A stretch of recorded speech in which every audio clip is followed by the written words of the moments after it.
अस्सलाम वालेकुम स्टूडेंट्स, कैसे हैं आप सब? खैरियत से? उम्मीद करते हैं हम सब आप खैरियत से होंगे। आज हम नाइन्थ क्लास की मैथ का चैप्टर 1 स्टार्ट करने जा रहे हैं, जिसका नाम है matrices and determinants.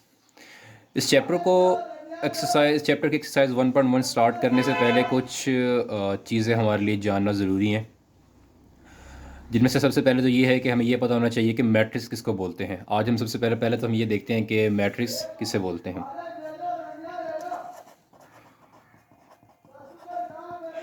Matrix basically क्या है? मैट्रिक्स ये है कि कोई भी नंबर्स ले लें आप, कोई भी इवन नंबर्स ले लें और उन नंबर्स को किसी ख़ास पैटर्न में स्क्वायर ब्रैकेट के अंदर क्लोज कर दें तो वो क्या बन जाएगी? मैट्रिक्स बन जाएगी।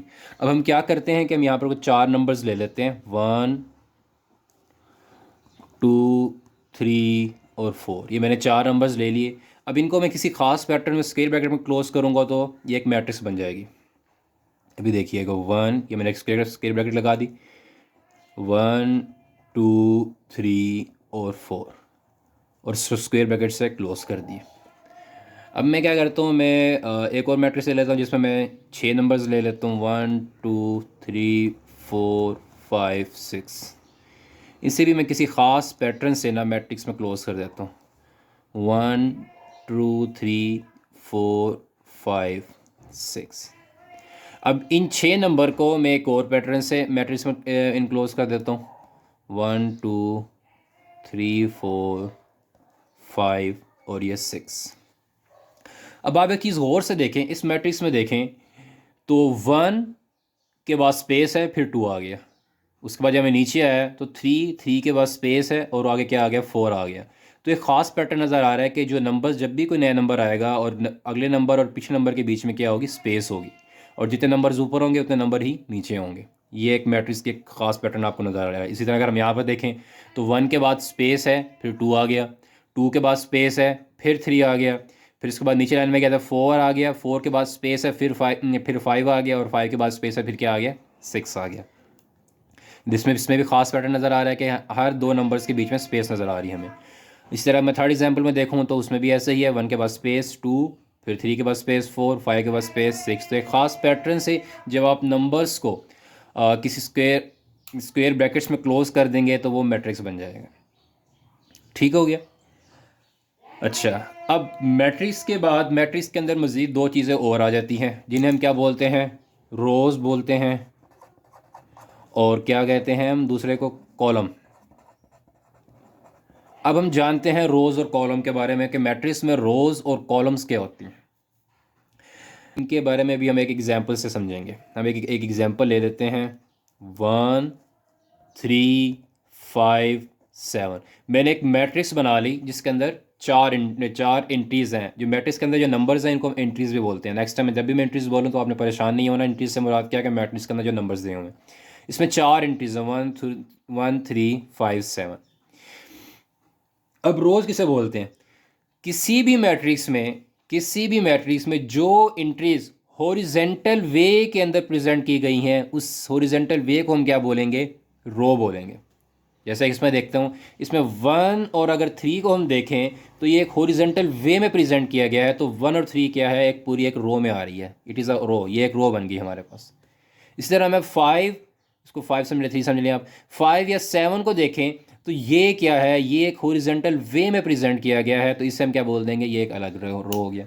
तो इस मैट्रिक्स के अंदर, इस मैट्रिक्स को अगर नाम हम दे दें ए, इस मैट्रिक्स के अंदर कितनी रोज़ हैं हमारे पास? इस मैट्रिक्स में हमारे पास दो रोज़ हैं। ठीक हो गया? हम एक और एग्जांपल ले लेते हैं, एक मैट्रिक्स बी बना लेते हैं। मैट्रिक्स का नाम भी हमने कुछ भी दे दिया यहाँ पर, उसके बाद इनके अंदर एंट्रीज भी हम अपनी तरफ से रैंडमली डाल रहे हैं। अब ये मैट्रिक्स हमने ले लिया। अब इस मैट्रिक्स में देखते हैं कितनी रोज बनती हैं। इसमें देखें 2 और 3, ये एक हॉरिजॉन्टल वे में प्रेजेंट है। ये क्या हो गया? ये रो 1 हो गई। इसी तरह ये रो 2 हो गई। ये क्या हो चुकी है? रो 3 हो चुकी। ठीक हो गया? तो इस मैट्रिक्स बी में कितनी रोज हैं? इसमें 3 रोज हैं। मैट्रिक्स ए में 2 रोज थी और मैट्रिक्स बी में 3 रोज। एक छोटी सी एग्जांपल और लेते हैं। एक मैट्रिक्स सी ले ली जिसमें मैं सिर्फ एक ही एंट्री डाल रहा हूँ। अब इस एंट्री में देखें तो 5 एक रो में आता है। अगर हम यहाँ से इसको मैं हॉरिजॉन्टल लाइन लगाऊं तो इस हॉरिजॉन्टल लाइन के अंदर 5 लाई कर रहा है। तो इसमें कितनी रो है? इसमें सिर्फ एक ही रो है। ठीक हो गया। तो रोज़ के बारे में इतना जान लेना काफ़ी है। अब हम बात करते हैं कॉलम्स के बारे में। हम एक मैट्रिक्स ले लेते हैं 1 7 3 8। ये हमने एक मैट्रिक्स ले लिया, इस मैट्रिक्स को हम डी बोल देते हैं, वट। अब कॉलम क्या है? किसी भी मैट्रिक्स में जो इंट्रीज वर्टिकल वे में प्रेजेंट की गई हैं उसे हम क्या बोल देंगे? कॉलम बोल देंगे। जैसे इस मैट्रिक्स में देखें 1 और 3 एक वर्टिकल वे में प्रेजेंट किया गया है, इसी तरह 7 और 8 एक वर्टिकल वे में प्रेजेंट किया गया है। तो 7 और 8 और 1 और 3 ये क्या है? कॉलम है। ये एक कॉलम के अंदर आ रहे हैं। अब इसमें कितने कॉलम्स हमारे पास? एक कॉलम 1 और कॉलम 2। तो ओवरऑल कितने कॉलम्स हैं मैट्रिक्स डी में 2 कॉलम्स। ठीक हो गया। इसी तरह हम एक एग्जांपल और ले लेते हैं। हम यहाँ पर बना लेते हैं एक मैट्रिक्स, उसको ई नाम दे देते हैं। 1 3 4 7 8 9। ठीक हो गया। अब आप इसमें देखें अब आपको इसमें कितने कॉलम्स नज़र आ रहे हैं? एक कॉलम तो ये हो गया 1 और 7, ये वर्टिकल वे में प्रेजेंट किया गया है। ठीक हो गया। फिर 3 और 8 ये कॉलम ये हो गया। फिर 4 और 9 ये कॉलम ये हो गया। तो इस मैट्रिक्स के अंदर 3 कॉलम्स हैं। तो कॉलम्स हम लिख देंगे कि इसके अंदर कितने कॉलम्स हैं? 3 कॉलम्स। ठीक हो गया। एक लास्ट में एग्जांपल एक और ले लेते हैं। ए बी सी डी ई, एक नई मैट्रिक्स का हम एफ रख देते हैं। अब इस मैट्रिक्स में देखें, ये भी एक मैट्रिक्स है, इसमें सिर्फ एक ही एंट्री है और वो एंट्री क्या है? 6 है। अब आप इसमें बताएं कितने कॉलम है? जी हाँ, इसमें एक ही कॉलम है, क्योंकि 6 को हम वर्टिकल वे में रिप्रेजेंट कर सकते हैं। हमने ऊपर एक 5 वाली भी मैट्रिक्स देखी है जिसमें सिर्फ एक ही एंट्री थी और वो क्या थी? 5 थी। उसको हमने हॉरिजॉन्टल में रिप्रेजेंट किया था। ये एक बात याद रखिएगा, जब भी कोई मैट्रिक्स हो जिसमें सिर्फ एक ही एंट्री हो तो उस एंट्री को हम कॉलम के तौर पे भी रिप्रेजेंट कर सकते हैं और रो के तौर पे भी रिप्रेजेंट कर सकते हैं। तो इस मैट्रिक्स में एक ही कॉलम है और एक ही रो है। ठीक हो गया। तो इसमें कॉलम कितने? एक ही कॉलम है हमारे। एक्सरसाइज की तरफ मूव करते हैं और अच्छे से कुछ क्वेश्चन सॉल्व करने की कोशिश करते हैं। एक्सरसाइज 1.1 में है तो वहाँ पर पहला क्वेश्चन है find the order of the following matrices. Book में आपके कोई 8 ही क्वेश्चन दिए, मैंने 3 क्वेश्चन लिखे हैं यहाँ पर। आपसे पूछा गया है कि आपने इन मैट्रिसेस के ऑर्डर लिखने हैं, लेकिन अभी तक हम ऑर्डर के बारे में, मैट्रिसेस के ऑर्डर के बारे में हमने अभी तक कुछ नहीं पढ़ा। अगर आपको रोज़ और कॉलम अच्छे तरीके से समझ आ गए हैं तो मैट्रिसेस का ऑर्डर निकालना कोई मुश्किल नहीं है। अच्छा, यहाँ पर एक बात का ध्यान रखिएगा, यहाँ पर वर्ड मैट्रिक्स नहीं, यहाँ पर वर्ड मैट्रिसेस लिखा हुआ है, तो इसमें परेशान होने की कोई ज़रूरत नहीं है। मैट्रिक्स के प्लूरल वर्ड को मैट्रिसेस बोलते हैं। अगर एक से ज़्यादा मैट्रिक्स हो जाएंगे तो वो क्या बन जाएगा? मैट्रिसेस बन जाएगा। जैसे यहाँ पर एक से ज़्यादा मैट्रिक्स हैं तो इसलिए इन्होंने यहाँ पर वर्ड क्या लिख दिया? मैट्रिसेस लिख दिया। अब ऑर्डर के बारे में देखते हैं। पहले ऑर्डर के बारे में थोड़ा सा समझ लेते हैं, फिर हम नीचे ऊपर क्वेश्चन आराम से कर लेंगे। ऑर्डर्स क्या हैं? ऑर्डर बेसिक किसी भी मैट्रिक्स का ऑर्डर ये है कि उसके अंदर, उस मैट्रिक्स के अंदर जो नंबर ऑफ रोज और जो नंबर ऑफ कॉलम है उनको किसी ख़ास तरतीब से लिख दें तो वो क्या बन जाएगा? ऑर्डर बन जाएगा। मैं एक छोटा सा फार्मूला लिख देता हूँ, आप उसे देख लीजिएगा कि order of a matrix is equal to number of rows by column. किसी भी मैट्रिक्स के अंदर जो नंबर ऑफ रोज हैं उनको आप पहले लिख दें और कॉलम्स को बाद में लिख दें, उनके बीच में बाय लगा दें, तो वो उस मैट्रिक्स का क्या हो जाएगा? ऑर्डर हो जाएगा। बेसिकली ऑर्डर से मुराद ये होता है कि हम किसी भी मैट्रिक्स के रोज और कॉलम के बारे में बताते हैं। अब मेरे पास में मैट्रिक्स ए है, मैट्रिक्स ए का हम ऑर्डर देख लेते हैं। Order of matrix A. अब देखिएगा, मैट्रिक्स ए में देखते हैं रोज कितनी हैं। रोज अभी हमने देखा हॉरिजॉन्टल वे ऑफ प्रेजेंटेशन। अब यहाँ पर देखें तो एक रो हमारे पास ये बन रही है जिसमें 2 और 3 लाई कर रहे हैं। एक रो हमारे पास ये है जिसमें -5 और 6 लाई कर रहे हैं। तो इस मैट्रिक्स ए के अंदर 2 रोज हैं, तो यहाँ पर हम लिख देते हैं नंबर ऑफ रोज 2 हो गई। अब अब हम मैट्रिक्स ए में देखते हैं कितने कॉलम्स हैं। इसमें देखें 2 और जो -5 है वो एक कॉलम में लाई कर रहा है, 3 और 6 है ये एक कॉलम में लाई कर रहा है। तो इस मैट्रिक्स के अंदर 2 कॉलम्स हैं, तो इस मैट्रिक्स का ऑर्डर क्या हो गया 2/2। इतनी सी बात है, बहुत ही आसान चीज़ है, आपको आराम से समझ आ जाएगी। अच्छा, इसके बाद हम मैट्रिक्स ई देख लेते हैं, order of matrix E.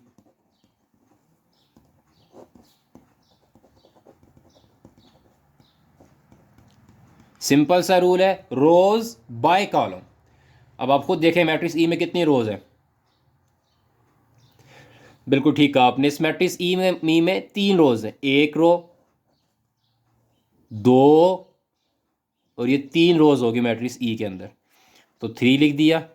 Column कितने मैट्रिक्स ई के अंदर, एक, जिसमें ए बी सी पूरा लाई कर रहा है, और ये दूसरा क्या हो गया डी ई एफ, दूसरा कॉलम ये हो गया। तो इसका ऑर्डर क्या हो गया मैट्रिक्स ई का, order of matrix E is 3/2। ठीक हो गया। हम क्वेश्चन ऑर्डर ऑफ सी भी देख लेते हैं मैट्रिक्स सी।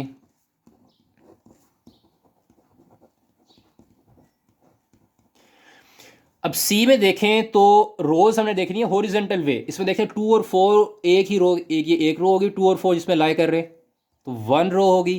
कॉलम देखते हैं कितने हैं, 2 क्या है, 2 एक वर्टिकल वे में प्रेजेंट हो सकता है, एक 2 एक कॉलम हो गया और 4 एक कॉलम हो गया, तो इसमें कितने कॉलम्स है, 2 कॉलम है। तो ऑर्डर ऑफ मैट्रिक्स सी क्या हो गया 1/2। ठीक हो गया, इंतहाई आसान चीज़ है, इसमें कोई मुश्किल वाली बात नहीं है। अच्छा, एक एग्जांपल हम और देख लेते हैं, इसमें एफ मैट्रिक्स दिया हुआ है, एक एफ दिया हुआ मैट्रिक्स और उसमें आपको सिर्फ एक ही एंट्री दी हुई है 2। एफ के बारे में देखते हैं। अगर एफ में हम देखें तो कितनी रोज हैं कितने कॉलम है। अब मैंने आपको कुछ देर पहले बताया था कि जिस मैट्रिक्स में एक ही एंट्री हो तो उस एंट्री को हम रो में भी काउंट करेंगे और कॉलम में भी काउंट करेंगे। अब इसमें देखते हैं एक एंट्री है तो ये 2 एक रो में भी आ गया, तो इसमें कितनी रो होगी, एक रो होगी। कॉलम कितना है इसके अंदर, कॉलम भी एक ही है तो कॉलम भी एक हो गया, तो इसका ऑर्डर क्या हो गया 1/1। मैट्रिक्स एफ का जो ऑर्डर है वो क्या हो गया 1/1। ठीक हो गया। एक बात का आपने ध्यान रखना है, जब भी आपने ऑर्डर लिखना है तो आपने हमेशा रोज को पहले लिखना है और कॉलम्स को बाद में लिखना है। अगर आप कॉलम्स को पहले लिखेंगे तो ये गलती हो जाएगी, आपका क्वेश्चन गलत हो जाएगा। ठीक हो गया। ऑर्डर 2 में, क्वेश्चन नंबर 2 में हमें कहा गया है कि which of the following matrices are equal. अब यहाँ पर आपको काफ़ी ज़्यादा मैट्रिसेस दे दी गई और आपसे पूछा गया कि इनमें से कौन कौन सी मैट्रिसेस आपस में इक्वल हैं। तो इन क्वेश्चन को करने से पहले सबसे पहले देखेंगे कि मैट्रिसेस इक्वल कब होती हैं। मैट्रिसेस इक्वल होने के लिए 2 शराइत हैं उनकी। पहली बात तो ये, both the matrices should have same order.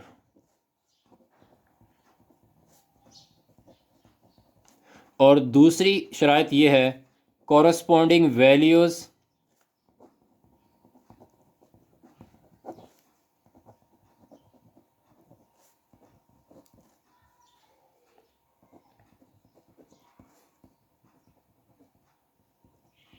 of corresponding values of both matrices should be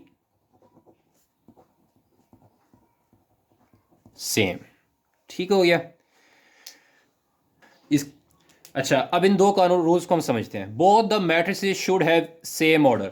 for example आपके पास 2 मैट्रिसेस दे दी गई हैं, एक मैट्रिक्स आपके पास ए दे दी गई है और एक मैट्रिक्स आपके पास दे दी गई है बी। आपसे सवाल पूछा जाता है कि बताएं ये 2 मैट्रिक्स आपस में इक्वल है कि नहीं है। अगर आप इक्वल चेक करने के लिए सबसे पहले तो आपने ये देखना है कि इन दोनों मैट्रिक्स का ना ऑर्डर सेम होना चाहिए। मतलब अगर एक मैट्रिक्स 2x2 ऑर्डर किया, 2x2 का मतलब क्या है, सॉरी 2/2 जिसको बोल रहा हूँ मैं, 2x2 भी कह सकते हैं उसको हम। एक मैट्रिक्स जो 2/2 ऑर्डर किया, 2/2 का मतलब क्या है कि उसमें 2 रोज हैं और 2 कॉलम है। तो दूसरी मैट्रिक्स का ऑर्डर भी, मैट्रिक्स बी का ऑर्डर भी 2/2 ही होना चाहिए, उसका ऑर्डर भी 2/2 ही होना चाहिए, उसमें भी 2 रोज और 2 कॉलम होनी चाहिए।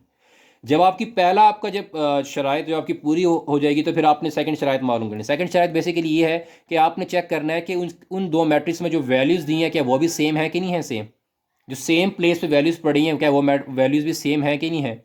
अभी हम एग्जांपल से पहले देखते हैं फिर हम क्वेश्चंस की तरफ आते हैं। इमेजिन करें एक मैट्रिक्स ले लेता हूँ, उस मैट्रिक्स को मैं बोल लेता हूँ 1 2 3 4। एक मैट्रिक्स बी ले लेता हूँ 1 3 7 8, और एक मैट्रिक्स सी ले लेते हैं 1 1 + 1 2 + 1 और 4। अब आपसे ये पूछा जाए कि बताएं इन तीनों मैट्रिसेस में से कौन सी मैट्रिसेस आपस में इक्वल है। सबसे पहले तो आपने देखना है कि ऑर्डर किन किन मैट्रिसेस का सेम है आपस में। अगर मैं मैट्रिक्स ए की बात करूं तो इसके अंदर 2 रोज हैं और 2 कॉलम है, तो इसका ऑर्डर क्या है 2/2। मैट्रिक्स अगर हम बी की बात करें तो इसके अंदर 2 रोज हैं और 2 कॉलम है, 2 रोज होगी और 2 कॉलम है, तो इसका ऑर्डर भी क्या है 2/2 है। मैट्रिक्स सी की बात करें तो इसके अंदर, अब इसमें ज़रा देखिए, इसमें बच्चे परेशान हो जाते हैं। इसमें रोज़ कितनी है, 1 रो 2 रो, 2 रोज़ हैं। कॉलम कितने हैं इस मैट्रिक्स में, इस मैट्रिक्स में कॉलम भी 2 ही हैं। क्यों, क्योंकि जब ये नीचे 1 के बाद नीचे है ना 2 + 1, 2 + 1 ऐड होके एक ही इंटिटी बन रहा है, तो ये एक ही इंटिटी काउंट होगी 2 + 1। ये एक कॉलम होगा। इसी तरह 1 + 1 ये भी एक ही इंटिटी है, क्योंकि ये ऐड होकर एक ही नंबर 2 बन जाएगा। तो इसमें एक इंटिटी है तो कितनी, 2। एक कॉलम ये रहा हमारे पास, एक कॉलम ये रहा, तो इसमें भी किसका भी ऑर्डर किया है 2/2 है। अभी हमने देखा कि तीनों के तीन मैट्रिसेस का ऑर्डर तो सेम है, ऑर्डर सेम है। पहली जो हमारी कंडीशन है वो तो हमारी ट्रू हो गई है, both the matrices should have same order, जिनको भी आपने चेक करना है। अब दूसरा हमने चेक करना है क्या इन मैट्रिसेस में आपस में एंट्रीज भी सेम है। पहले हम ए और बी को कंपेयर कर लेते हैं। ए के यहाँ पर 1 है, बी के 1 है, ठीक है, यहाँ तक सही जा रहा है। आगे हम मूव करें तो ए की इस पोजीशन पे 2 है और बी की उसी जगह पर 3 है, तो एंट्रीज सेम नहीं आ रही, इनकी कोरिस्पॉन्डिंग एंट्रीज सेम नहीं है। इसी तरह आगे मूव करें, यहाँ पर 3 है, यहाँ पर 7 है, नहीं, यहाँ पर 4 है, यहाँ पर 8 है, तो इनकी एंट्रीज सेम नहीं है। इक्वल मैट्रिसेस के लिए लाजमी है कि इनकी जिन मैट्रिसेस को आप चेक कर रहे हैं उन मैट्रिसेस की सारी एंट्री सेम होनी चाहिए। ठीक हो गया। अगर एक भी एंट्री सेम नहीं है तो वो मैट्रिक्स इक्वल नहीं होंगी। अब जैसे कि ए और बी का ऑर्डर तो सेम है लेकिन इनकी एंट्री सेम नहीं है, तो हम कह सकते हैं कि A is not equal to B, A और बी आपस में इक्वल नहीं है। अब ए और सी को चेक करते हैं। ए की वैल्यू यहां पर 1 है, सी की भी 1 है, ठीक हो गया। ए की वैल्यू यहां पर 2 है, क्या सी की वैल्यू भी यहां पर 2 है? जी हाँ, सी की वैल्यू भी यहां पर 2 है। जैसे कि देखें, क्योंकि मैंने आपको पहले बताया कि 1 + 1 ऐड होकर एक इंटिटी बन जाएगा, तो यहां पर 1 और 1 ऐड हो जाएंगे तो क्या बन जाएगा 2 बन जाएगा। सी की ए की वैल्यू यहां पर 2 थी तो सी की वैल्यू भी यहां पर 2 ही है। आगे मूव करते हैं, नीचे देखते हैं। ए की वैल्यू यहां पर 3 है तो सी के लिए यहाँ पर क्या है 2 + 1 3, सी की वैल्यू भी 3 ही है। आगे आगे देखते हैं, ए की वैल्यू यहाँ पर 4 है तो सी की वैल्यू भी 4 है, तो ए और सी का ऑर्डर भी सेम है और इनकी कोरस्पॉन्डिंग वैल्यूज भी सेम है, जिनको एंटिटीज भी बोल सकते हैं। तो ए और जो सी हैं वो आपस में इक्वल है। ठीक हो गया। अब क्वेश्चन में अगर हम आए, क्वेश्चन में आपको मैट्रिक्स दी हुई है, ए दी हुई है। इस मैट्रिक्स ए का ऑर्डर क्या है, इस मैट्रिक्स ए का में एक रो है और एक कॉलम है, इसका ऑर्डर क्या हो गया 1/1 हो गया। मैं इसी के नीचे लिख लेता हूँ 1/1 हो गया ऑर्डर। अब हम देखते हैं क्या 1/1 ऑर्डर वाली कोई और मैट्रिक्स है हमारे पास। बी का क्या है, बी में एक रो है 2 कॉलम है, एक रो है 2 कॉलम है, तो इसका ऑर्डर क्या हो गया 1/2। सी में आते हैं। अब बताएं सी का ऑर्डर क्या है। सी में एक रो है, ठीक हो गया। कॉलम कितने हैं, कॉलम भी एक ही हैं। कैसे, क्योंकि जब 5 - 2 करेंगे तो आंसर हमारे पास 3 आ जाएगा, एक एंट्री आ जाएगी, क्योंकि इनके बीच में स्पेस नहीं है, आपस में माइनस हो रहा है। अगर बीच में स्पेस दी होती, जिस इन मैट्रिक्स में दी हुई, मैट्रिक्स में दी हुई है, इनमें दी हुई है, तो हम कहते हैं कि 5 और ये -2 एक अलग अलग वैल्यूज़ हैं। 5 - 2 की एक वैल्यू बन जाएगी, तो इसमें इसका ऑर्डर भी क्या है 1/1। ठीक है। अब देखते हैं क्या कोई और 1/1 ऑर्डर वाली मैट्रिक्स है हमारे पास।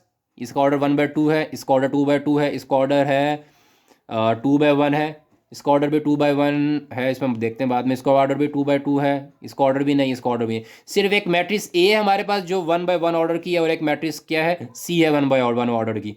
ठीक है, इन दोनों का ऑर्डर सेम है। अब हम चेक करते हैं क्या इनकी कोरस्पॉन्डिंग वैल्यूज सेम है। ए के अंदर क्या है 3 है, सी में क्या है, सी में भी 3 है, 5 माइनस 2 हो गए, 5 और 3 2 को जब माइनस करेंगे तो क्या आ जाएगा, 3 आ जाएगा।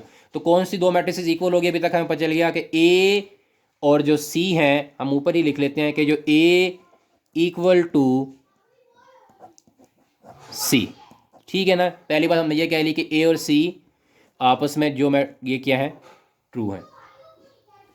अब हम मूव करते हैं मैट्रिक्स बी पे। मैट्रिक्स बी का ऑर्डर क्या है, 1/2 है। पहले तो हम ये देखते हैं कि 1/2 ऑर्डर वाली मैट्रिसेस हमारे पास और कौन कौन सी हैं। मैट्रिक्स डी पे आए तो इसका ऑर्डर भी 1/2 है, ठीक हो गया। ई का ऑर्डर क्या 1/2 है, नहीं, ई का ऑर्डर है 2/2, क्योंकि इसमें 2 रोज हैं और 2 कॉलम्स हैं।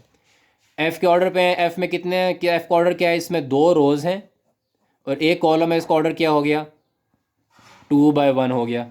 जी पे आए, जी का ऑर्डर क्या है, 2 रोज हैं, कॉलम कितने हैं इसके अंदर, इसमें कॉलम 2 हैं या 1 है, इसमें कॉलम 1 है। क्यों, क्योंकि देखिए 3 - 1 हो रहा है, इनके बीच में गैप नहीं, स्पेस नहीं दी हुई। 3 - 1 है तो ये 2 होके एक वैल्यू बन जाएगी, 3 + 3 ऐड होकर 6 हो जाएगा, एक वैल्यू बन जाएगी। तो इसमें इसका ऑर्डर भी क्या है, इसके अंदर कॉलम भी क्या है, 1 है, इसका ऑर्डर क्या हो गया, 2/1 हो गया।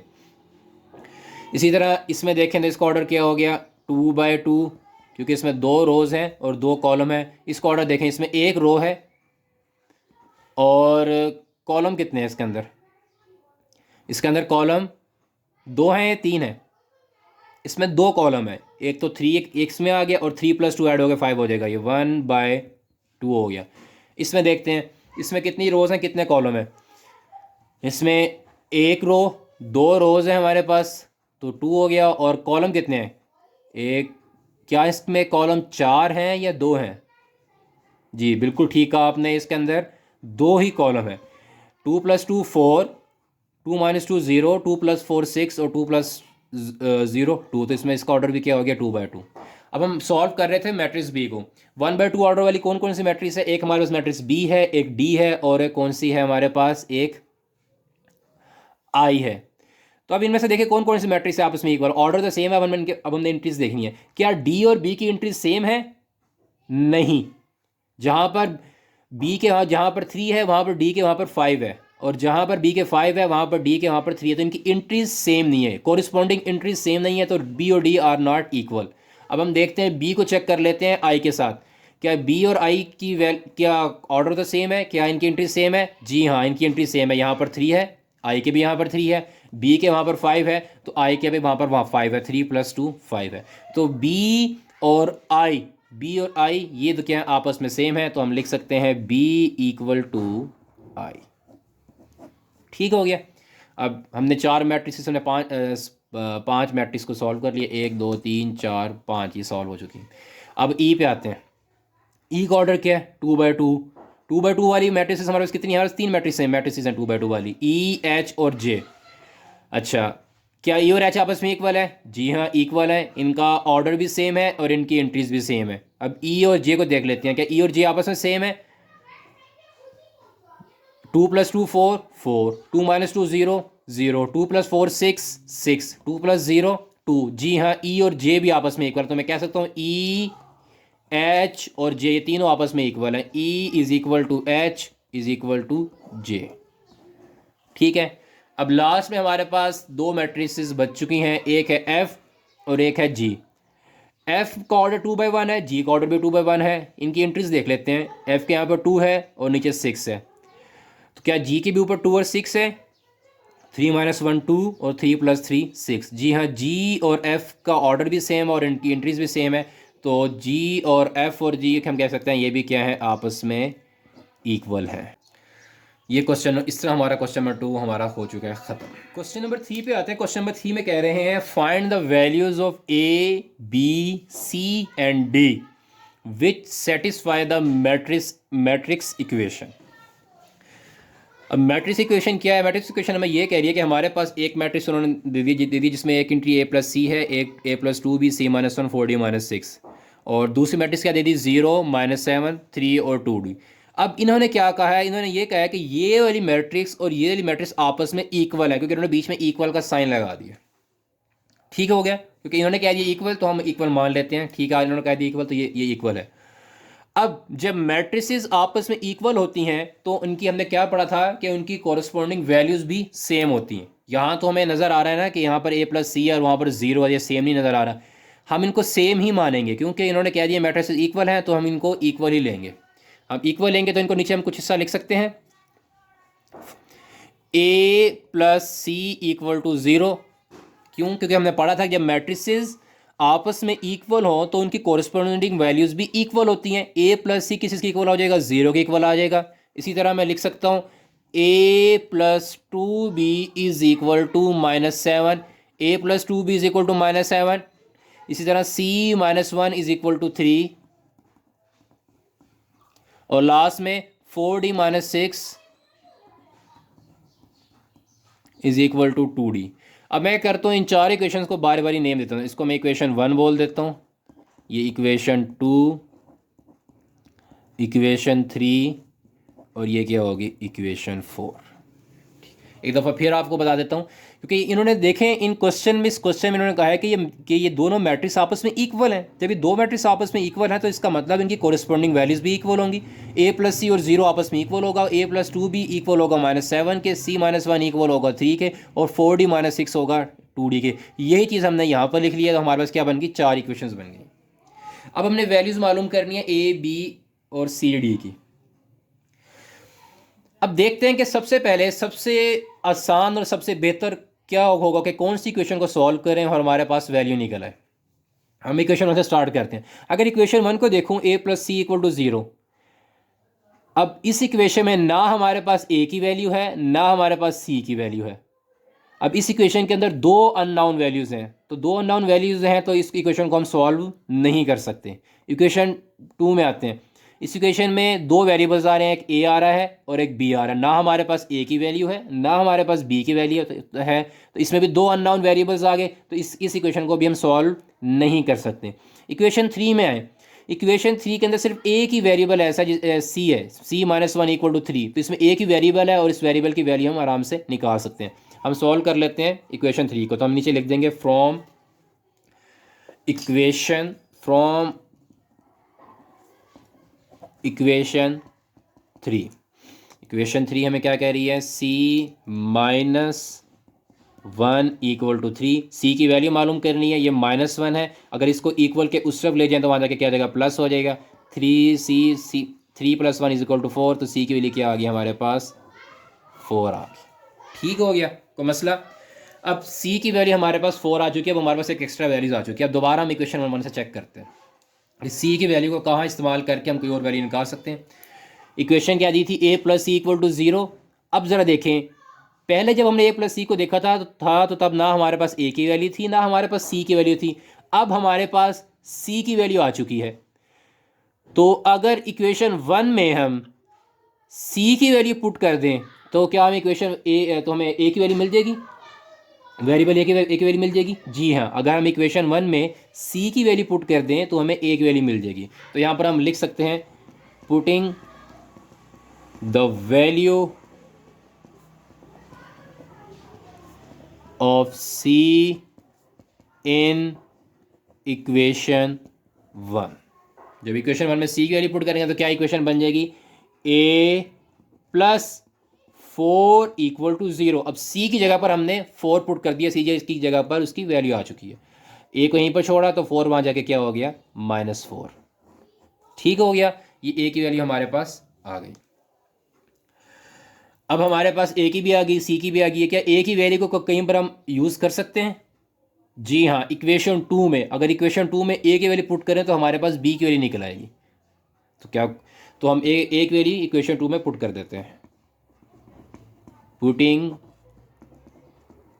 The value of A in equation 2।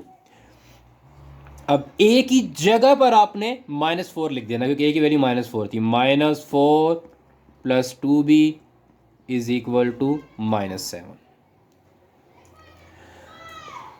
यहाँ पर अक्सर बच्चे गलती कर देते हैं, वो ये करते हैं कि -4 और 2b को ऐड करके इनको ऐड करके ये लिख देते हैं, -4 + 2b को इनको आप ऐड करके या तो लिख देते हैं -2b लिख देते हैं। ये गलती, या 2 भी लिख देंगे या 6 भी लिख देंगे, ये गलती आपने नहीं करनी, क्योंकि ये -4 और b ये आपस में ऐड नहीं हो सकते। क्यों? क्योंकि ये कांस्टेंट वैल्यू है और ये इसके साथ वेरिएबल है, तो ये आपस में ऐड नहीं हो सकते, कांस्टेंट से ऐड होगा। अब हमने वैल्यू मालूम करनी है बी की वैल्यू मालूम करनी है, तो सबसे पहले मैं क्या करता हूँ, जो -4 है उसको इक्वल के उस तरफ ले जाता हूँ। 2b is equal to -7 + 4, 2b is equal to -3। अब हमने b की वैल्यू मालूम करनी है, तो यहाँ से हमें ये वाला 2 गायब करना पड़ेगा। किस तरह गायब करेंगे? ये 2 यहाँ पर मल्टीप्लाई हो रहा है b के साथ, क्योंकि बीच में कोई साइन नहीं दिया, इसका मतलब 2 b से मल्टीप्लाई हो रहा है, तो इक्वल के वहाँ जाके क्या हो जाएगा, डिवाइड हो जाएगा। b इधर रह गया, -3 डिवाइड बाई 2, तो b की वैल्यू क्या आ गई, -3 डिवाइड बाई 2। ठीक हो गया, 3 वैल्यूज हमने निकाल ली। कोई मसला यहाँ तक? अच्छा, अब हम देखते हैं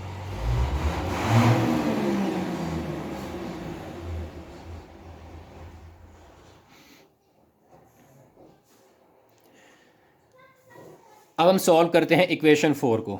हम यहाँ पर लिख लेते हैं, इधर ही कर लेते हैं सॉल्व। फ्रॉम इक्वेशन 4 हमें क्या कह रही है कि 4d - 6 is equal to 2d। अच्छा, अब इसके अंदर यहाँ पर भी d है, यहाँ पर भी d है, तो पहला काम तो हम ये करते हैं कि दोनों d को एक तरफ कर लेते हैं।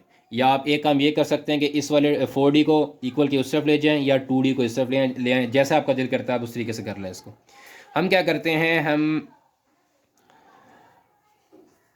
4d को इक्वल की दूसरी तरफ ले जाते हैं। 2d - 4d, यहाँ पर d के साथ 4d के साथ कोई साइन था, तो इसका मतलब ये प्लस में था, तो 4d वहाँ जाके क्या हो गया, माइनस हो गया, -6। 2d - 4d क्या बन जाएगा, ये बन जाएगा -2d बन जाएगा, क्योंकि बड़ा साइन 4d के साथ है। अब ये आपस में माइनस हो सकते हैं, क्योंकि दोनों देखें, दोनों को तो सेम ही वेरिएबल है, ये भी d है, ये भी d है। ठीक हो गया। इस वाले केस में इनको इसलिए ऐड नहीं किया हमने, ऐड नहीं कर सकते क्योंकि ये वेरिएबल है, ये कांस्टेंट है। अब यहाँ पर दोनों वेरिएबल और सेम वेरिएबल है, ये भी d है, ये भी d है, तो ये आपस में माइनस हो सकते हैं। ठीक हो गया। अब वैल्यू मैंने मालूम करनी है d के साथ एक नंबर दिया हुआ है -2। अब ये -2 बताएं, d के साथ ऐड हो रहा है, मल्टीप्लाई हो रहा है, क्या हो रहा है, d -2 d के साथ क्या हो रहा है, मल्टीप्लाई हो रहा है, क्योंकि d और -2 के बीच में कोई साइन नहीं है। -2 वहाँ के डिवाइड हो जाएगा, -2 1,000, -2 3,000, तो d की वैल्यू हमारे पास क्या आ गई है, 3 आ गई। ठीक हो गया। तो इस तरह हमारा ये क्वेश्चन भी सॉल्व हो गया और हमारी एक्सरसाइज 1.1 कंप्लीट हो चुकी है।